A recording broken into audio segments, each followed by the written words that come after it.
नमो भगवते वासुदेवाय।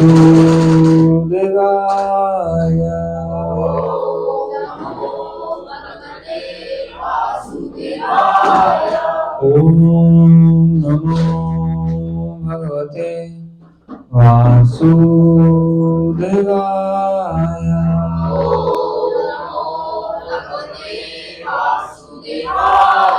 ओम नमो भगवते वासुदेवाय।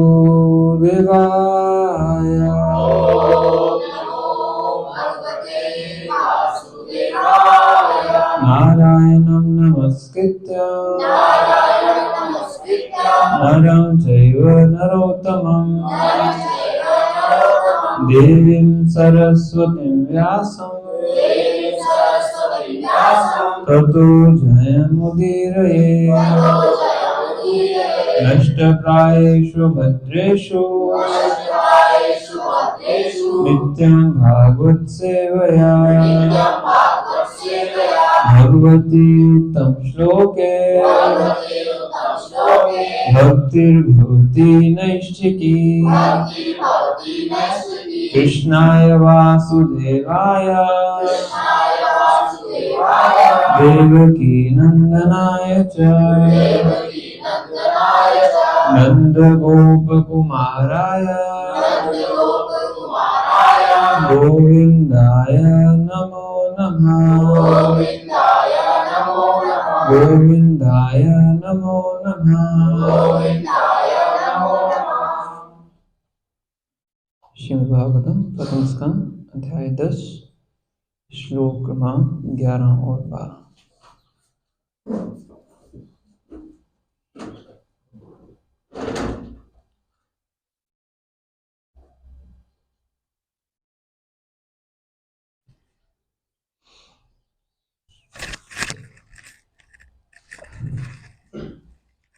तो यहाँ से देख के दोहरा सकते हो।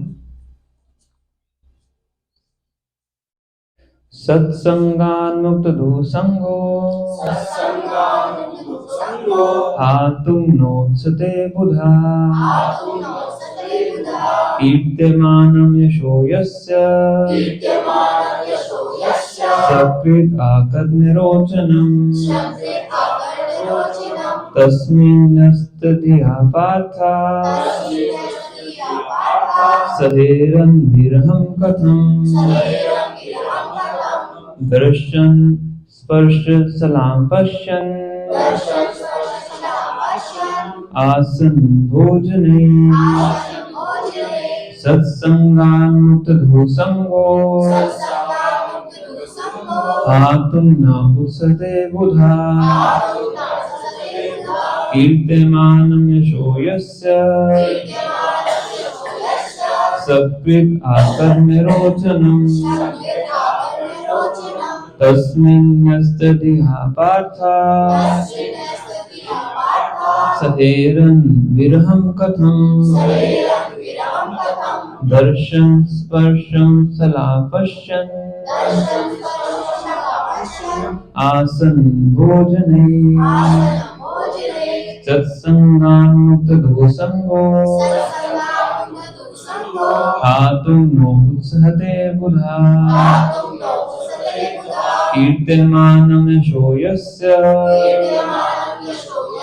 सकृत् आकर्निरोचनम् तस्मिन्नस्तधिया पार्था सधेरन् विरहं कथम् दर्शन स्पर्श सलाम पश्यन् आसन भोजने।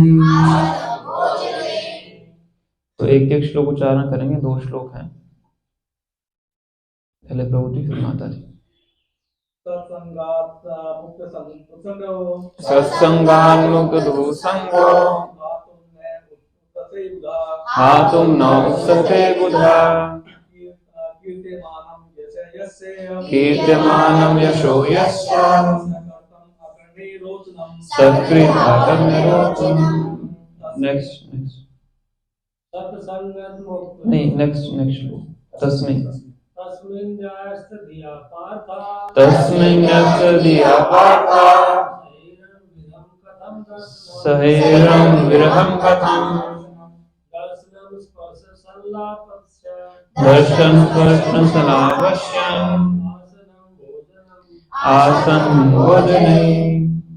इसको और जी सत्संगाद मुक्त संगम सत्संगान मुक्त दोषंगो उत्साहे बुद्धम धातु नौसदे बुधा कीर्तमानं यस्य यस्य कीर्त्यमानं यशो यस्य सकर्ता कर्ण्य रोचनम सक्रीडा कर्ण्यरोचनम। तस्मिन् नेक्स्ट कोई और पढ़। तस्मिन् धिया पार्थ तस्मिन् यस्य धिया पार्थ सहेरं विरहं कथं सहेरं विरहं कथं दर्शन स्पर्श शिलापाश्यान् दर्शन स्पर्शं सलावश्यं आसन भोजने आसन भोजने। माता जी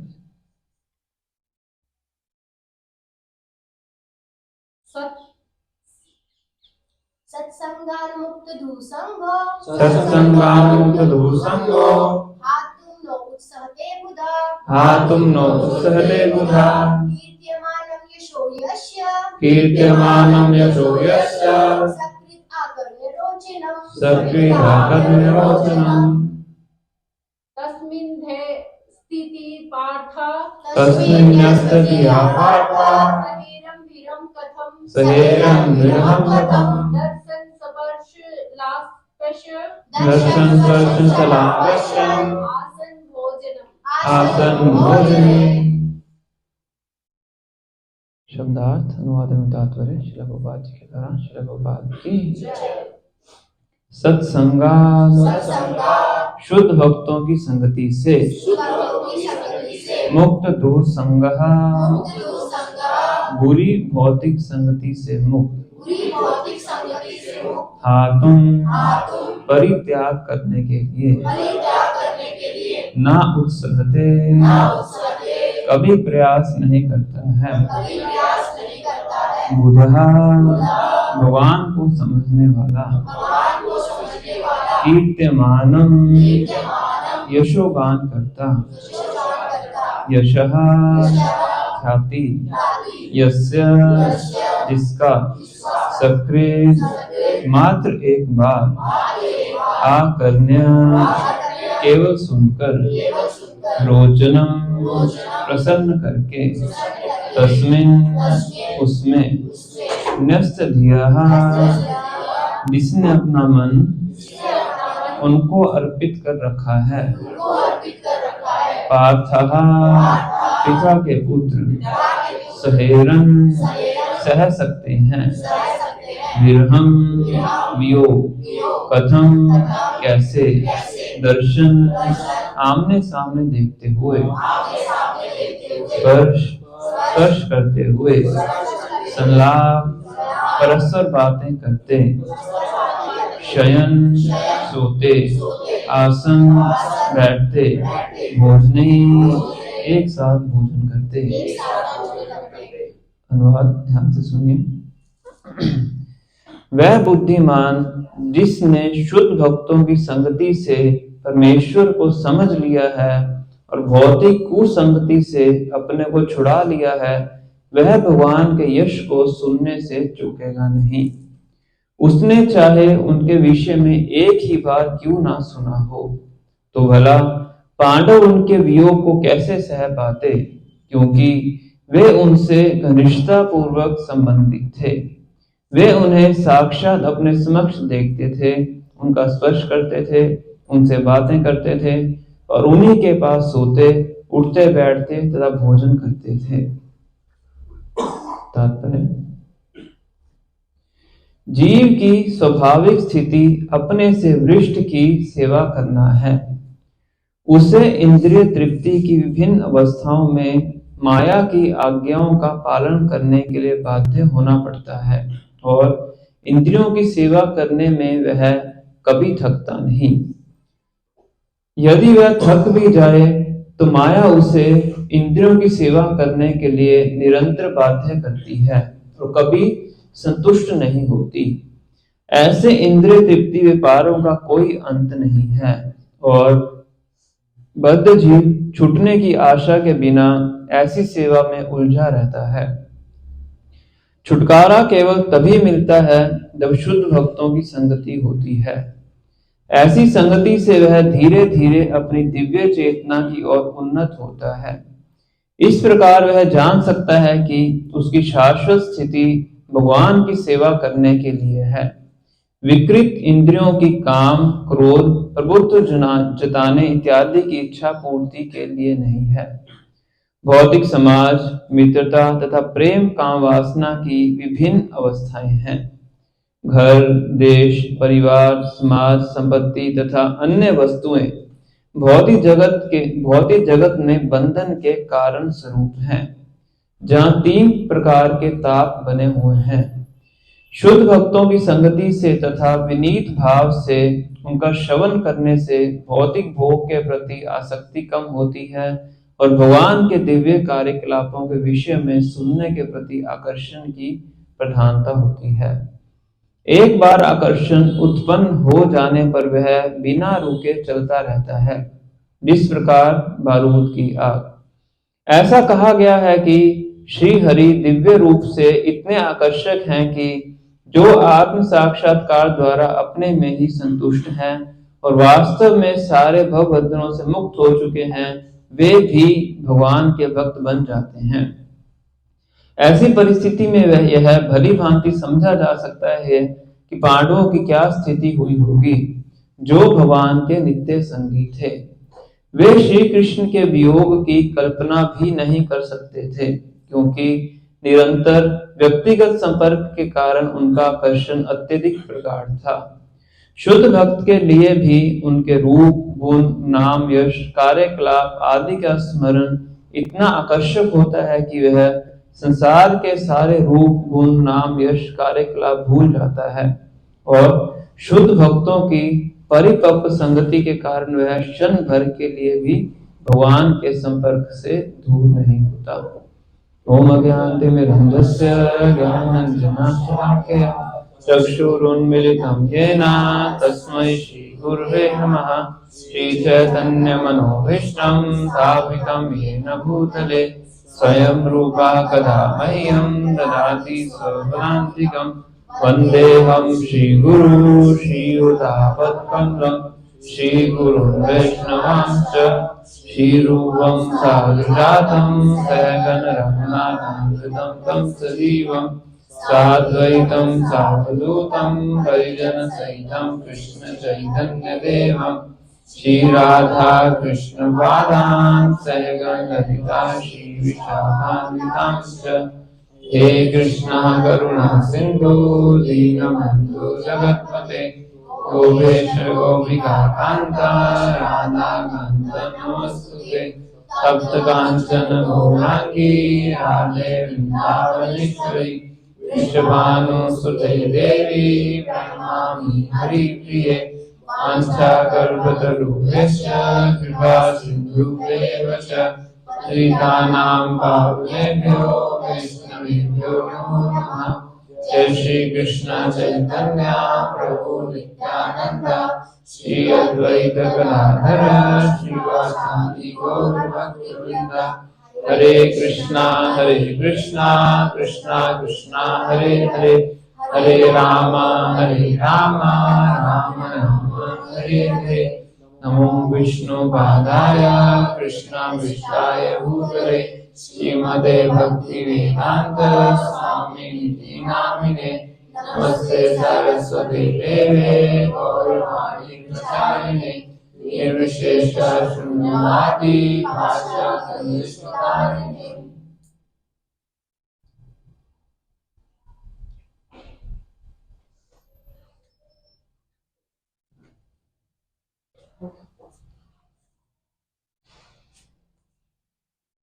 हरे कृष्णा। आप सबका स्वागत है आज की कक्षा में।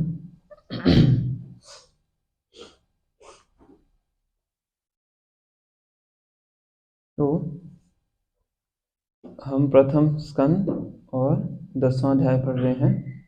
पिछली क्लास में चर्चा की थी कि भीष्मदेव के भगवद्धाम जाने के बाद युधिष्ठिर महाराज अपना राज्य चलाना शुरू करते हैं और किस प्रकार से राज्य चलाते हैं कि सारी प्रजा बहुत सुखी होती है।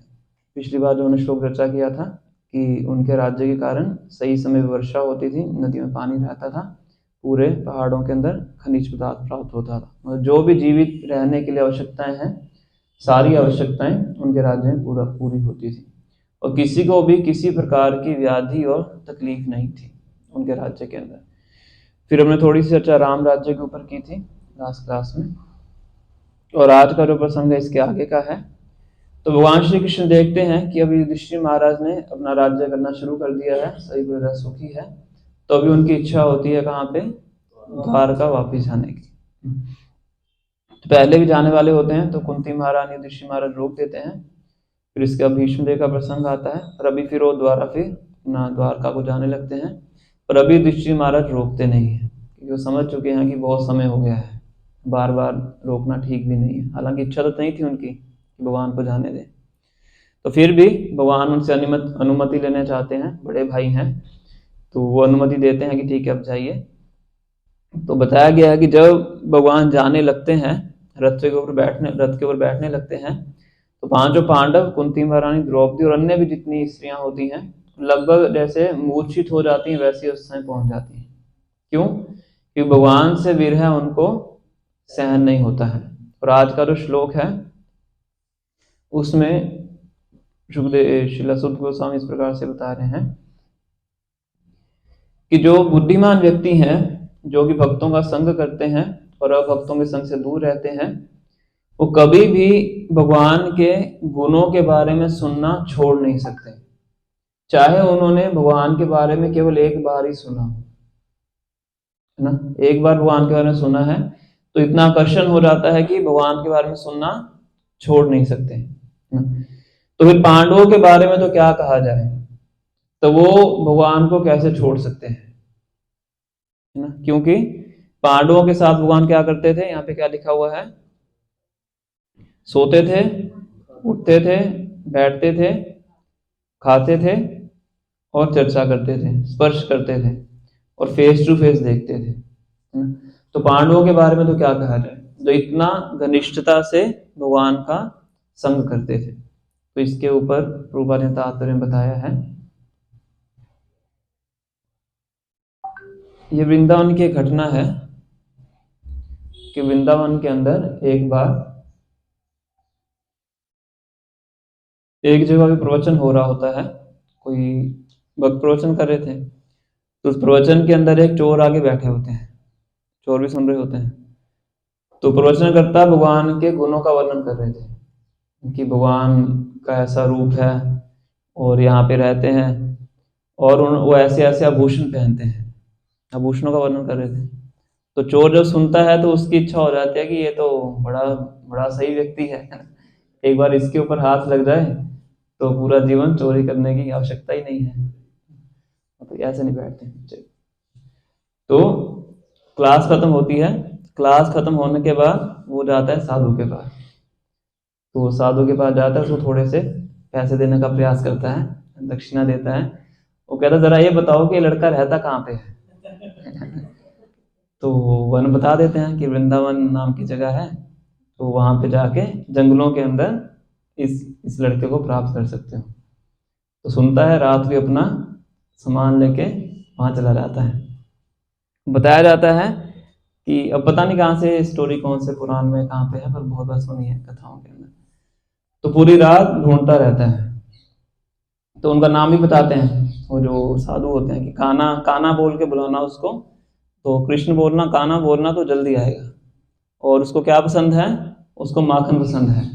तो अपने गांव से कुछ माखन भी लेके रहता है कि उसको प्रलोभन दूंगा तो माखन दिखा के। तो ऐसे बोलता रहता है। तो वो बताया जाता है कि सुबह भगवान उसके आगे प्रकट होते हैं। सॉरी, पहली बार उनको मिलते नहीं है। फिर दूसरी बार जाता है कि बहुत अच्छे से कुछ माखन वगैरह, पेड़े वगैरह लेके जाते हैं।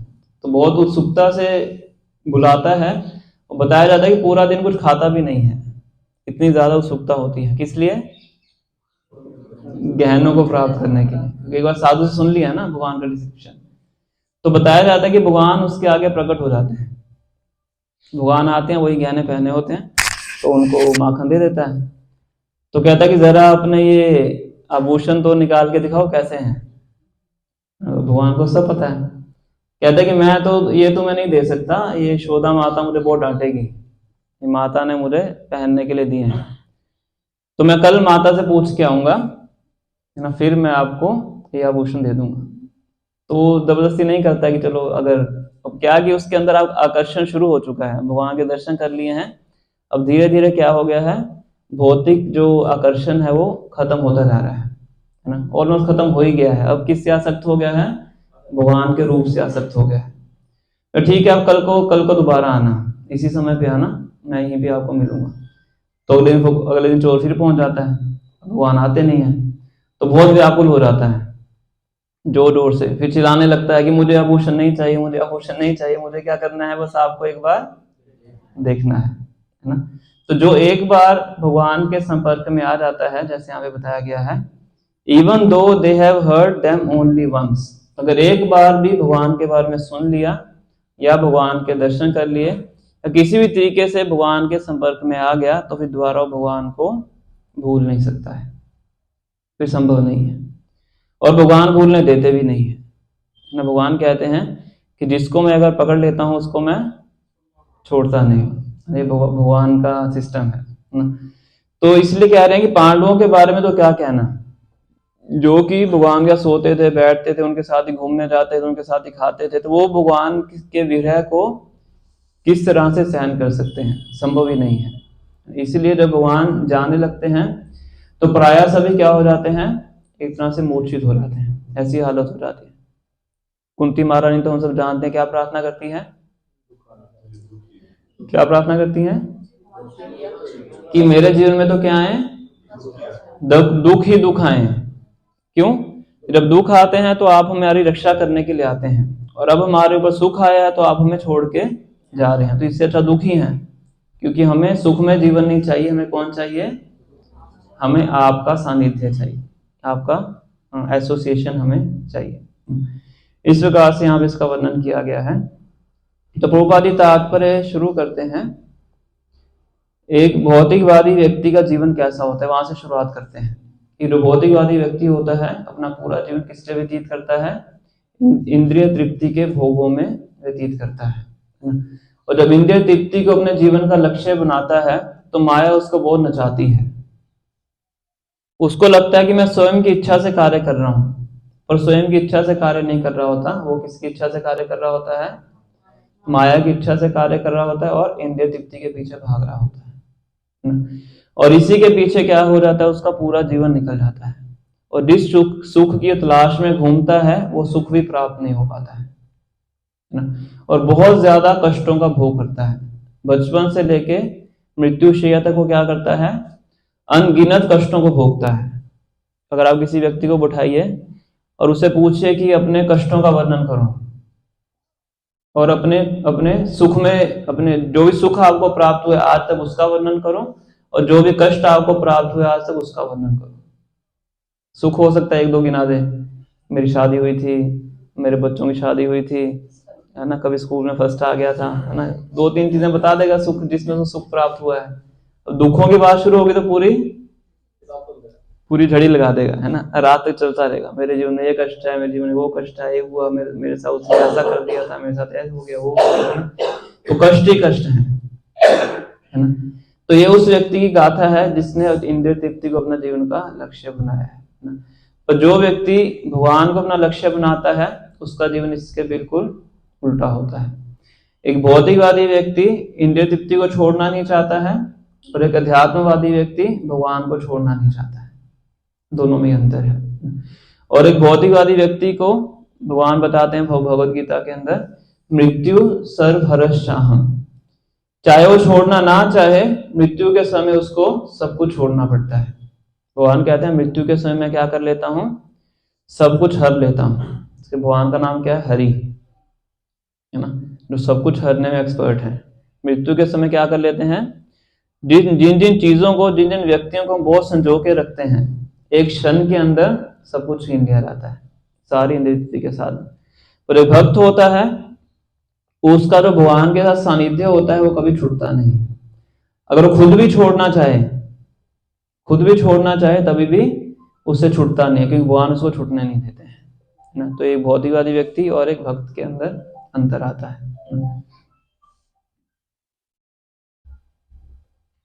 तो इस तरह से वर्णन आता है। और भक्तों का जो, माता जी बाहर जाके बात कर सकते,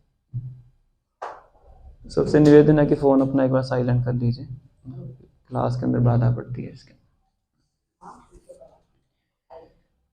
तो बहुत जगह पे हम देखते हैं कि जब भगवान और भक्तों का विरह होता है तो भक्तों की किस प्रकार का कष्ट होता है।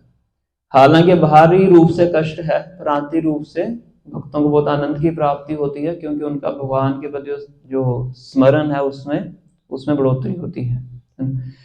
हम देखते हैं कि जब भगवान वृंदावन को छोड़ के मथुरा चले जाते हैं तो जितने ब्रजवासी होते हैं भगवान के सेपरेशन में बहुत ज्यादा कष्टों का भोग करते हैं। खासकर जो गोपियां हैं उनके विरह का पूरा वर्णन किया गया है। बताया जाता है कि जब वो क्रूर आए थे वृंदावन के अंदर भगवान को ले जाने के लिए, तो सारी गोपियां आगे रथ के आगे खड़ी हो जाती हैं, कुछ रथ के आगे लेट जाती हैं, कुछ घोड़ों को पकड़ लेती हैं, है ना, कि हम कृष्ण को वृंदावन से जाने नहीं देंगे, है ना। और वो भगवान सबको बहुत ज्यादा भरोसा देते हैं कि मैं निश्चित रूप से 1-2 दिन में अपना काम खत्म करके वापस आ जाऊंगा, है ना। और नंद महाराज भरोसा देके जाते हैं, नंद महाराज को साथ में भेजा जाता है कि आप, यशोदा माता नंद महाराज को भेजती हैं कि आप कृष्ण को वापस लेके आएंगे, है ना, इसलिए भगवान जाते हैं। और जब भगवान वापस नहीं आते हैं तो क्या होता है, बहुत ज्यादा उनको कष्ट होता है। पूरे फिर इतने साल हम देखते हैं सब कष्टों में वो बिताते हैं। बाहरी रूप से कष्ट है, ये भी प्रेम का भी एक पहलू है, इसको बोलते हैं विरह भाव, विप्रलम्भ भाव बोलते हैं। इसी प्रकार से हम अयोध्या में देखते हैं, जब वहां पे जाते हैं, वनवास में जाते हैं, तो अयोध्या की कैसी हालत होती है। उस समय में जो भरत थे वो अयोध्या में नहीं थे, वो कहां पे थे, अपने ननिहाल में गए हुए थे। और जब भरत को वहां से बुलाया जाता है, दशरथ महाराज शरीर छोड़ देते हैं, तो जितने भी वशिष्ठ ऋषि होते हैं, बाकी जो ब्राह्मण होते हैं, वो भरत को संदेश भेजते हैं। ये तो बताते नहीं कि दशरथ महाराज ने शरीर छोड़ दिया है, तो उनको बताते हैं कि बहुत महत्वपूर्ण कार्य है तो आप आइए। और जब भरत अयोध्या पहुंचते हैं तो ऐसा लगता है कि कौन सी जगह पे आ गया हमें, लगता नहीं अयोध्या है, ऐसे बिल्कुल सन्नाटा छाया हुआ है, जैसे शमशान घाट में आ गए होते हैं। और बताया जाता है कि भरत को एक रात पहले ही बहुत बुरे बुरे सपने आने शुरू हो जाते हैं। उनको लगता है कि निश्चित रूप से कोई दुर्घटना घटी है। अयोध्या में आते हैं, ऐसे लगता है ऐसे शमशान घाट में आ गए हैं। पूरा इसका वाल्मीकि रामायण के अंदर इनका पूरा वर्णन किया गया है ना। और जब भगवान राम अयोध्या छोड़ के जाते हैं तो सभी अयोध्या वासी उनके पीछे पीछे जाना शुरू कर देते हैं। तो कहते हैं कि हमें ये अयोध्या नहीं चाहिए, हम आपके साथ कहाँ पे जाएंगे, वन में जाएंगे, वहां जाके नहीं अयोध्या बना देंगे, है ना। अयोध्या तो वही है जहाँ पे राम है, हमें राम के बिना अयोध्या का क्या करना है। तो सभी जितनी प्रजा होती है अयोध्या की किनके साथ चलती है, भगवान राम के साथ चलती है। तो भगवान राम उनको वापस भेज देते हैं, कहते अगर मुझसे प्रेम करते हो तो वापस जाइए, मैं अपना वनवास का समय पूरा करके यहाँ पे आऊंगा। इसी प्रकार से जब श्री चैतन्य महाप्रभु संन्यास लेते हैं, किसी को बिना बताए भगवान सुबह ही, मतलब ब्रह्म मुहूर्त के समय अपना घर छोड़ के संन्यास लेने के लिए नवद्वीप से कटवा चले जाते हैं।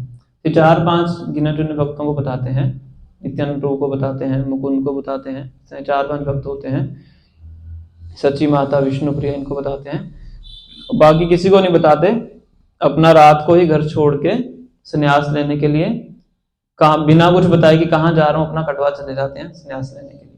और सुबह उनके सभी पार्षद आते हैं घर में, उनका सबसे पहला कार्य होता था कि सबसे पहले सुबह भगवान के पास जाते थे, दर्शन करते थे, उसके बाद अपना दिन का कार्य शुरू करते थे, सुबह संकीर्तन करते थे।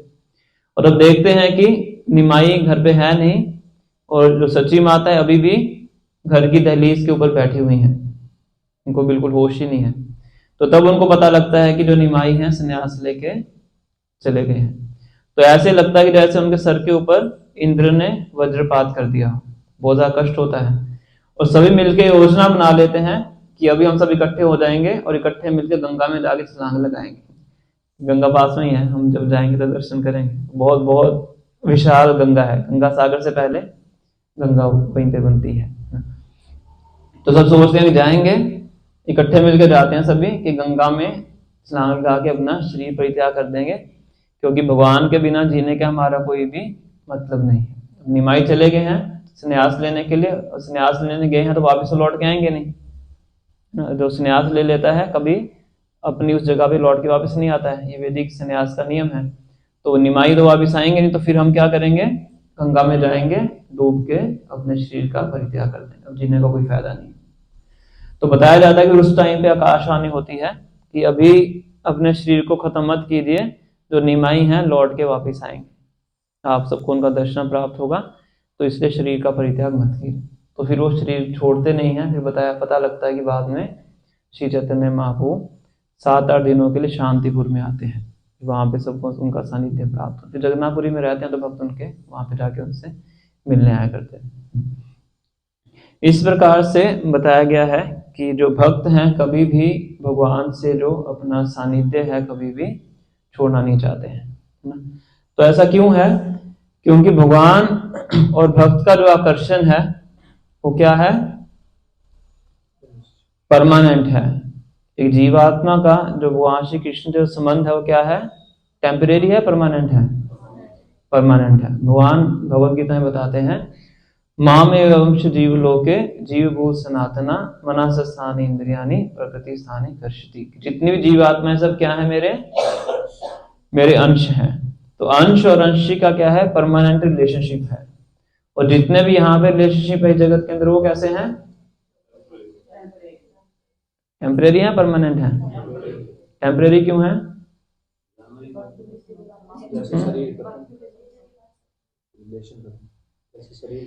जैसे शरीर खत्म सारे रिलेशनशिप खत्म, है ना। तो कुछ को 30-40 साल तक का हमारा रिलेशनशिप होता है ना। तो ये सब क्या है, हमारे टेम्परेरी रिलेशनशिप है। पर भगवान के साथ जो संबंध है वो क्या है, वो परमानेंट है, वो कभी टूट नहीं सकता है ना। इसका हमें वर्णन किया गया। इसीलिए जो भी भगवान से आकर्षित होता है फिर भूल नहीं पाता है। तो सुखदेव गोस्वामी का डिस्क्रिप्शन आता है कि जब सुखदेव गोस्वामी का जन्म होता है व्यासदेव के माध्यम से, तो जन्म होते ही वो अपने घर को छोड़ के जंगल में चले जाते हैं। व्यासदेव जो कि भगवान के शक्तावेश अवतार हैं, हम सोचिए, तो व्यासदेव उनके पीछे भागते हैं, हे मेरे पुत्र, हे मेरे पुत्र, इस तरह से बोलते हैं। पर जो सुखदेव गोस्वामी होते हैं पलट के पीछे देखते भी नहीं है, क्योंकि उनका जो आकर्षण होता है निराकार ब्रह्म के प्रति होता है। और अभी भक्त नहीं थे, भी एक तरह से निराकारवादी थे, तो थोड़े ज्यादा स्ट्रॉन्ग डिटैचमेंट होती है उनके अंदर। तो जाते हैं अपना जंगल के अंदर, वहां पे बैठ के अपना ध्यान में लग जाते हैं। तो व्यासदेव युक्ति करते हैं कि इसको कैसे वापस लाया जाए। तो बताते हैं कि उस जंगल के अंदर कुछ हंटर्स को भेजते हैं, अपने शिष्यों को भेजते हैं, और उनको कुछ भागवतम के श्लोक बोल के भेजते हैं कि वहां पे जाना और जंगल के अंदर इन श्लोकों का उच्चारण करते रहना। पता तो है नहीं जंगल में कहाँ बैठे हैं, बस ये पता है कि जंगल के अंदर है। तो जंगल में जाना, क्या करते रहना, भागवतम के श्लोक का उच्चारण करते रहना। तो उनको एक बहुत महत्वपूर्ण श्लोक बताते हैं कि जिसमें वर्णन आता है कि जब पूतना भगवान को मारने आती है, अपने स्तनों में जहर लगा के आती है, तो भगवान क्या करते हैं, पूतना का वध करके उसको अपने गोलोक वृंदावन धाम के अंदर क्या बनाते हैं, दात्री बना देते हैं, है ना। तो बहुत सुंदर श्लोक है। तो जब इसका सुखदेव गोस्वामी इस श्लोक को सुनते हैं तो इस श्लोक को सुन के पूरा उनका ध्यान टूट जाता है ना। तो इस श्लोक उसमें बताया गया है, मुझे स्कंद अब याद नहीं कि स्कंद में आता है, ओहो बकियम स्तनकालकूटम जिघाम शयाये अपायदपि असाध्वी लेभे गतिम धात्युचितम ततोऽन्यम कम वा दयालुम शरणम व्रजेम। तो उसमें बताते हैं कि ऐसे दयालु भगवान की शरण में कब ग्रहण करूंगा। जिसने क्या किया, पूतना को, जो कि उनको मारने आई थी, उसको भी क्या कर लिया, गोलोक वृंदावन में अपने माता के रूप में, धात्री के रूप में स्वीकार कर लिया। तो सुखदेव गोस्वामी इसका वर्णन सुनते हैं तो उनका पूरा ध्यान टूट जाता है कि ऐसा व्यक्ति कौन है, ऐसा व्यक्ति कहाँ पे हो सकता है कि जो उनको मारने आया है उसको ही क्या कर रहा है, सर्वोत्तम जो गंतव्य है वो प्रदान कर रहा है। तो ऐसे उनका ध्यान टूट जाता है, तो फिर उनको पता नहीं लगता, वो भाग जाते हैं, हंटर जो होते हैं वो पीछा कर नहीं पाते हैं, दोबारा फिर ध्यान में बैठ जाते हैं। फिर व्यासदेव उनको दोबारा भेजते हैं कि एक और श्लोक है उसका उच्चारण करके आओ, है ना। वो श्लोक कौन सा है, 10th कैंटो के 21वें अध्याय का श्लोक है। तो उसमें भगवान की सुंदरता का वर्णन है। बरहा पीड़म नटवर वपु कर्ण्योर कर्णिकारम बिभ्रद्वासा कनक कपीशम वैजयंतीम जमालाम रंध्रान वेणुर अदरसोत्या पूर्वम गोविंदे वृंदा अरण्यम सपद्रम्न प्राविशद गीत गीत। थोड़ा लंबा श्लोक है। तो इसमें भगवान की सुंदरता का वर्णन है कि भगवान अपने सर के ऊपर मोर पंख लगाते हैं, बरहा पीड़म, नटवर वपु, खड़े कैसे होते हैं, जैसे वो नृत्य करता है, नटवर पूरे नटों में श्रेष्ठ, नटवर वपु, कर्णे और कर्णिकारम, अपने कानों में एक ब्लू कलर का फूल होता है उसको अपने कान में लगाते हैं। बिभ्रद्वासा कनक कपीशम, हमेशा जो पीले वस्त्र हैं, सोने के समान चमकते हुए, कनक मतलब सोना, सोने के समान चमकते हुए वस्त्र पहनते हैं। वैजंतीम च मालम, अपने गले के अंदर वैजंती माला पहनते हैं। वृंदा अरण्यम सपाद्रम्न, वृंदावन के अंदर भगवान अपना जूता भी नहीं पहनते, स्वयं अपने पांव के ऊपर चलते हैं, सपाद्रम्न। तो इस तरह से भगवान की सुंदरता का वर्णन जब सुनते हैं सुखदेव गोस्वामी, तो उन हंटर भेजे होते हैं व्यासदेव ने, उनके पीछे भागते हैं और भागते भागते भागते वहीं पे पहुंच जाते हैं जहां से चले होते हैं। कहां पे, व्यासदेव के घर में, है ना। तो व्यासदेव कहते ठीक है बैठो यहाँ पे, मैं आपको भागवतम सुनाता हूँ। तब सुखदेव गोस्वामी उनसे श्रीमद् भागवतम सुनते हैं, है ना। तो कहने का मतलब क्या है कि जो भगवान के बारे में एक बार सुन लेता है फिर निश्चित रूप से वो आकर्षित होता है ना। इसका वर्णन यहाँ पे किया गया है। इसीलिए जब भगवान से उसका विच्छेद होता है तो वो उसके लिए असहनीय होता है। जब भगवान श्री कृष्ण इस धराधाम को छोड़ के चले जाते हैं, जब भगवान छोड़ के जाते हैं तो कितनी आयु होती है उनकी, अराउंड 124-125 के अराउंड होती है, जब वहां द्वारका से अपने धाम को वापस चले जाते हैं। तो बताया जाता है कि जब भगवान अपने धाम को चले जाते हैं वापस इस धरती को छोड़ के, तो युधिष्ठिर महाराज को बहुत ही बुरे बुरे, उनको क्या बोलते हैं उसको, स्वप्न नहीं ओमन जिसको बोलते हैं,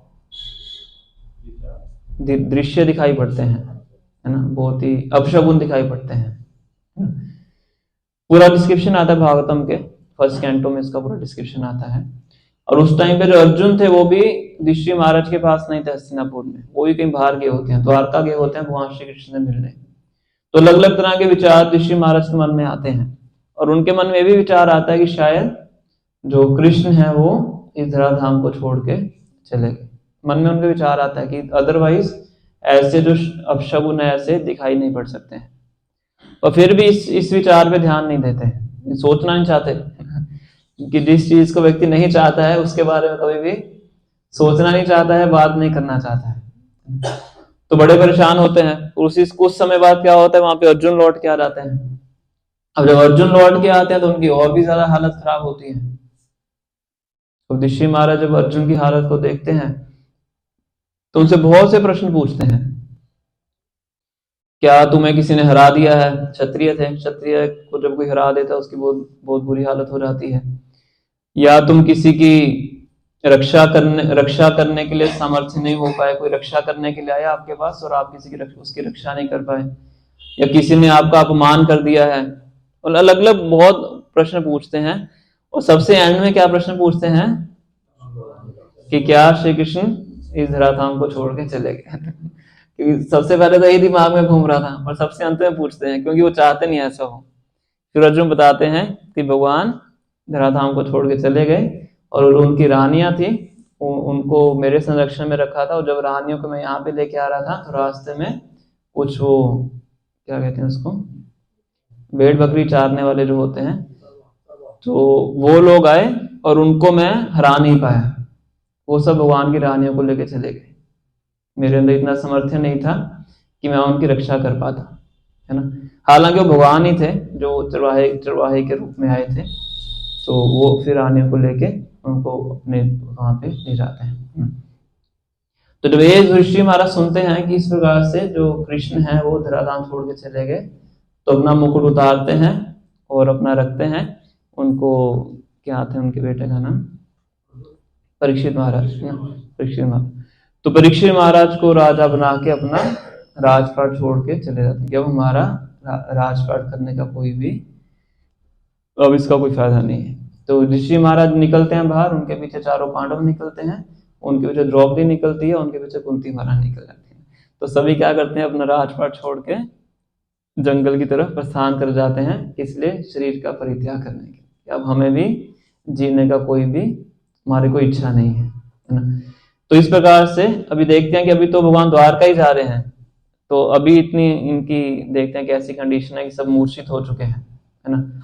और आगे जाके पूरा वर्णन करेंगे कि जितनी भी रानियां हैं हस्तिनापुर के अंदर, तो सभी महल के ऊपर चढ़ जाती हैं और ऊपर से भगवान के दर्शन करती हैं और बहुत ही बड़े बड़े श्लोकों के अंदर भगवान की स्तुतियां करती हैं। तो स्तुतियां हम नेक्स्ट क्लास में चर्चा करेंगे। पर अभी हम देखते हैं किस प्रकार से जो 5 पांडव हैं, ऋषि महाराज, कुंती महारानी है, भगवान से अपना जो सेपरेशन है उसको वो हैंडल नहीं कर पाते हैं। इस प्रकार से ऐसा होता है। तो इस तरह से प्रभुपाद जी आज के श्लोक में वर्णन करते हैं कि एक भक्त का भगवान के प्रति किस प्रकार से आकर्षण होता है। और बताया गया है कि भक्त का ही नहीं, अगर कोई निर्विशेषवादी भी है, निर्विशेषवादी किसको बोलते हैं, जो कि भगवान के रूप को स्वीकार नहीं करते हैं, जो ये कहते हैं कि भगवान क्या है, निराकार है, उनको आत्माराम भी बोला जाता है। आत्माराम मतलब अपने आप में ही वो आनंदित होते हैं, बाहर से उनको किसी आनंद की इच्छा नहीं होती है। अगर ऐसे लोग भी अगर भगवान के गुणों के बारे में सुन लेते हैं तो वो भी भगवान के प्रति आकर्षित हो जाते हैं। जो 4 कुमार थे, ब्रह्मा जी के 4 पुत्र थे, तो वो भी इसी प्रकार से थे, निराकार ब्रह्म के प्रति उनका आकर्षण था। पर एक बार वो वैकुंठ के आगे से गुजर रहे थे, तो क्या होता है, उनके नासिका में भगवान के चरणों में अर्पित की गई तुलसी की जो सुगंध थी उनकी नासिका में प्रवेश करती है, केवल सुगंध प्रवेश करती है। तो बताया जाता है कि सुगंध को सूंघने के बाद जो भी उनका निराकार ब्रह्म के प्रति आकर्षण होता है वो सब क्या हो जाता है, टूट जाता है और भगवान के प्रति आकर्षण हो जाता है। तो वो वैकुंठ को छोड़ के आगे जा ही नहीं पाते हैं, सीधा अपना साइड टर्न लेके सीधा वैकुंठ के दरवाजे पे पहुंच जाते हैं। और वैकुंठ के दरवाजे पे कौन मिलते हैं उनको, जय और विजय ना। फिर वो घटना होती है, सब जानते हैं, जय और विजय उनको रोक देते हैं और उनको श्राप देते हैं। फिर भगवान अंदर से निकल के आते हैं, है ना। उसके बाद बताया जाता है कि फिर 4 कुमार जाते हैं, भागवतम सुनते हैं, शायद अनंत शेष से भागवतम सुनते हैं, फिर जाके भगवान की भक्ति को स्वीकार करते हैं। तो कहने का मतलब क्या है कि भगवान के जो गुण हैं वो इतने प्रभावशाली हैं, भगवान का सौंदर्य इतना प्रभावशाली है कि जो एक बार भी उनके संपर्क में आ जाता है फिर कभी भी उनसे उसकी इच्छा नहीं होती उनको छोड़ने के लिए, तो बहुत आसक्त हो जाता है।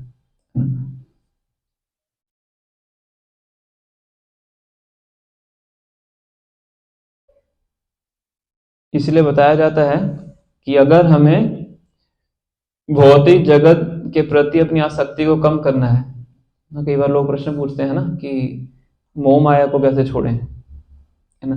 तो अगर भौतिक जगत से अपना आकर्षण कम करना है तो उसका तरीका क्या है, भगवान के प्रति अपने आकर्षण को बढ़ाना चाहिए। जैसे जैसे भगवान के प्रति अपना आकर्षण बढ़ाएंगे, बाकी जो गलत जगहों पे हमारा आकर्षण है वो आकर्षण हमारा कम हो जाता है, भगवान के प्रति हमारा जो आकर्षण है वो बढ़ जाता है। और इसका सबसे सरल तरीका क्या है, भगवान के गुणों के बारे में सुनना, नाम, रूप, गुण और लीला, इसका श्रवण हमें करना चाहिए। सबसे पहले नाम आता है, तो भगवान के नाम का श्रवण करेंगे तो भगवान के प्रति हमारी आसक्ति होती है। हरे कृष्णा कृष्णा कृष्णा हरे हरे, हरे राम राम राम हरे हरे। इसीलिए जो 5 पांडव थे क्योंकि भगवान के साथ उनका इतना घनिष्ठ संबंध था, इसलिए भगवान को छोड़ पाना उनके लिए बहुत ही ज्यादा कठिन था। तो अभी 10-16 हुए हैं, किसी बात का कोई प्रश्न है तो उसको हम ले सकते हैं। 5-10 मिनट है हमारे पास।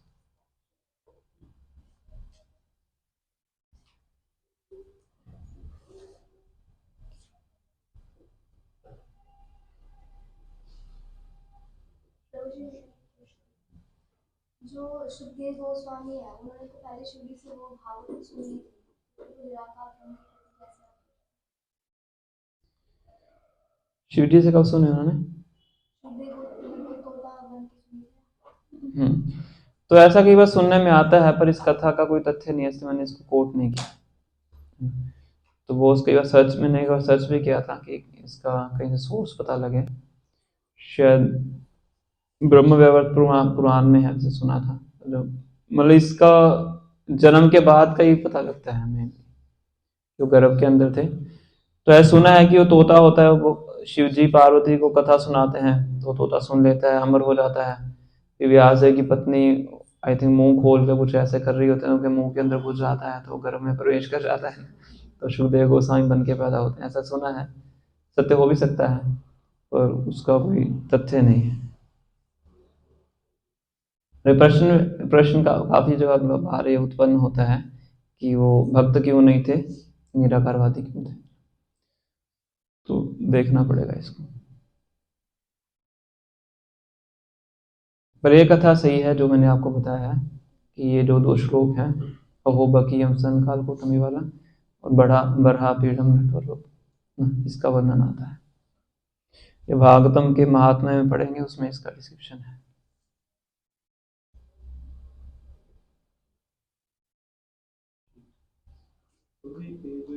हम जो भौतिक जगत में है, भौतिक जगत में सेंसेस जो है वो तो दूषित तो है, तो हम उसी सेंसेस को गवर्न करने की कोशिश कर रहे हैं, लेकिन ये कोशिश कर रहे हैं फिर दूषित हो रहा है। तो ये रिफाइनमेंट एक प्रोसेस ही है या? तो जब हम भौतिक जगत में आते हैं तो हमें शरीर दिया जाता है ना। 84 लाख तरह के शरीर हैं, तो हर शरीर के अंदर शरीर के अनुसार अलग अलग तरह की हमारी ये वर्किंग नॉलेज अक्वायरिंग सेंसेस होती है। हम मनुष्य शरीर है तो सबसे उत्तम शरीर है, तो इसमें 5 जो इंद्रियां हैं हमारी प्रबल है। जानवरों में देखेंगे तो एक इंद्री प्रबल होती है, जैसे फिश है, उसकी टेस्ट करने की जो सेंस है वो स्ट्रांग होती है। इसलिए फिश को कैसे पकड़ा जाता है? कांटे से, है ना। जो हंटर होता है उसकी जो हियरिंग सेंस है वो स्ट्रांग होती है। सॉरी, डियर, हिरन। तो हंटर डियर को कैसे पकड़ता है? वो म्यूजिक बताता है। जो हंटर होता है बहुत सुंदर मधुर संगीत बजाता है, या तो उससे फ्लूट से बजाता है किसी तरीके से, तो संगीत को सुन के हिरन अपने आप वहां आ जाता है, क्योंकि उसकी क्या है, हियरिंग सेंस बहुत स्ट्रांग है ना। इस तरह जो हाथी है, कितना बड़ा जानवर है, आप सोचिए, उसकी टच सेंसेशन है वो स्ट्रांग होती है ना, तो उसके थ्रू उसको पकड़ा जाता है। इस तरह से हर जानवर की इस तरह से पकड़ने की अलग अलग विधि है। और जो मनुष्य है उसके अंदर क्या है, 5 स्ट्रांग है तो उसको पकड़ना बहुत आसान है। इसलिए जो इंद्र तृप्ति है बहुत आसानी से वो इंद्र तृप्ति के कब्जे में आ जाता है। तो इसे निकलने का उपाय क्या है? सर्वोपाधि विनिर्मुक्तम तत्परत्वेन निर्मलम ऋषिकेश सेवन भक्ति रुच्यते। सारी उपाधियों को छोड़ के, ऋषिकेश बोलते हैं इंद्रियों के स्वामी भगवान श्री कृष्ण, और ऋषिकेना बोलते हैं इंद्रियों को। तो जब अपनी इंद्रियों को भगवान श्री कृष्ण की सेवा में लगाते हैं, उससे जो हमारी इंद्रियां हैं वो क्या हो जाती हैं? निर्मल। निर्मल मतलब मल होता है गंदगी, निर्मल मतलब स्वच्छता। तो इंद्रियों के अंदर से जो इंद्रिय तृप्ति की भावना है वो खत्म हो जाती है, वो मटेरियल सेंसेस ना होके स्पिरिचुअल सेंसेस बन जाती है। सर्व उपाधि विनिर्मुक्तम तत्परत्वेन निर्मलम। ऋषिकेना मतलब इंद्रियां, ऋषिकेश मतलब भगवान श्री कृष्ण, ऋषिकेना ऋषिकेश सेवनम उनकी सेवा में लगती हैं, भक्ति रुचित है, इसी को भक्ति बोला जाता है। तो इंद्रियां संयम करने का सबसे अच्छा तरीका क्या है?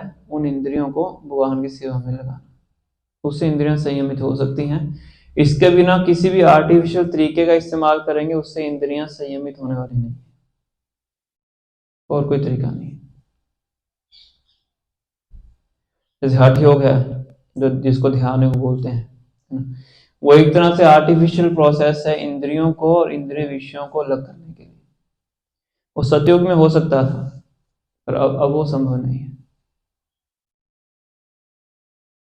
उसके अंदर भी रिस्क होता है। पर भक्ति योग के माध्यम से रूपा जी कहते थे it is safest, surest and quickest वे, बिल्कुल सेफ है, श्योर है और बहुत तेज रास्ता है भगवान के धाम को जाने के। तो पांचों इंद्रियों को भगवान की सेवा में लगाएं। आंखों से भगवान के अचूरी क्रिया का दर्शन करें, कानों से कीर्तन को सुने, जीवा से भगवान के नामों का उच्चारण करें और भगवान को अर्पित किया गया प्रसाद स्वीकार करें, अपनी त्वचा से भक्तों को स्पर्श करने में उसका इस्तेमाल करें, है ना। और क्या बचा? नासिका से भगवान को ऑफर किए गए जो फूल हैं उनको सूंघे। अमरीश महाराज का इसमें उदाहरण दिया जाता है। सावी मना कृष्ण पदार बिंदु वचामसी वैकुंठ गुणानुवर्णने करो हरेर मंदर मार्जिनादिशु श्रुतिम चकार अच्युत सत्पथो। इस तरह से पूरा 3 श्लोक है। कैसे कैसे उन्होंने अपनी हर इंद्री को भगवान की सेवा में लगाया। जीवा को भगवान को अर्पित तुलसी ग्रहण करने के लिए लगाया, अपनी नासिका को भगवान के चरणों में अर्पित किए गए फूलों को सूंघने में लगाया, अपने पाँव को भगवान के मंदिर में जाने के लिए इस्तेमाल किया, अपने हाथों को भगवान का मंदिर साफ करने के लिए इस्तेमाल किया। वह चामसी अपनी वाणी को वैकुंठ गुणानुवर्णने भगवान के गुणों का वर्णन करने के लिए इस्तेमाल किया। श्रुतिम चकार अच्युत सत्कथोदय अपने कानों को भगवान की कथा को सुनने के लिए इस्तेमाल। किस तरह से पूरा इसका डिस्क्रिप्शन आता है। इस तरीके से इंद्रियों को संयमित कर सकते हैं। और जब इंद्रियां शुद्ध हो जाती हैं फिर जो हमने आज पढ़ा है, फिर उनका जो आकर्षण है भौतिक इंद्रिय तृप्ति के प्रति नहीं होता।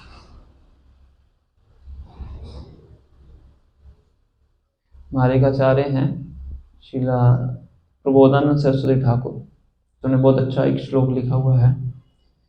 दुस्तांत इंद्रियां काल सर्पपतली प्रोत्कात दंष्ट्रायते। जैसे जो 5 इंद्रियां हैं उसको 5 सांपों से कंपेयर किया गया है। तो जब हम इंद्रियों को भगवान की सेवा में लगा लेते हैं उसी समान है कि आपने 5 सांपों के जो दांत हैं उनको तोड़ दिया है। प्रोत्कात दंष्ट्रायते, दंष्ट्रायते मतलब दांत, प्रोत्कात मतलब तोड़ दिया है। बस सांप के आप दांत बाहर निकाल दीजिए, कोई सांप से डरने की आवश्यकता नहीं है, उसको पकड़ के जो पॉकेट में डाल लो आप, जो दांत ही नहीं है उसके। उसी प्रकार से अगर इंद्रियों को हम भगवान की सेवा में लगा लेते हैं उसी के समान है कि आपने जहरीले सांपों के दांत निकाल, अब आपको डस नहीं सकता है। भगवान की सेवा में लग जाएंगी तो आप वो इंद्रिय तृप्ति की तरफ अब नहीं जाएंगे।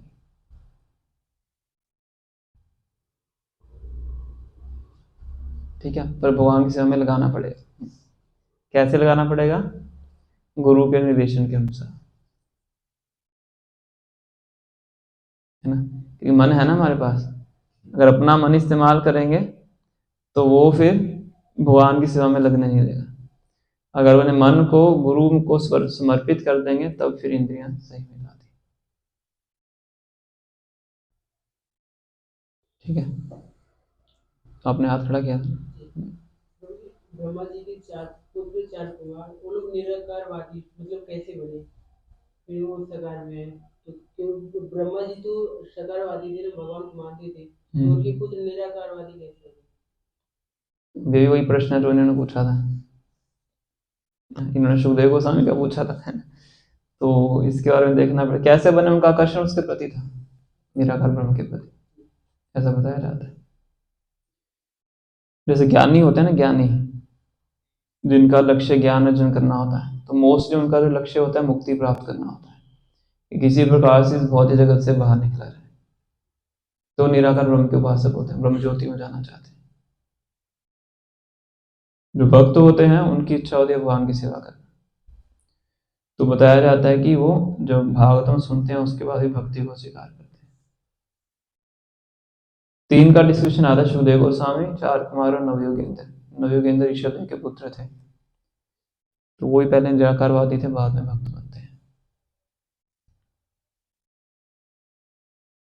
अब कैसे निराकारवादी बने? शुरू से निराकारवादी हम, जब से पैदा हुआ तब से हम। चेक करके बताऊंगा, पता करके बताना।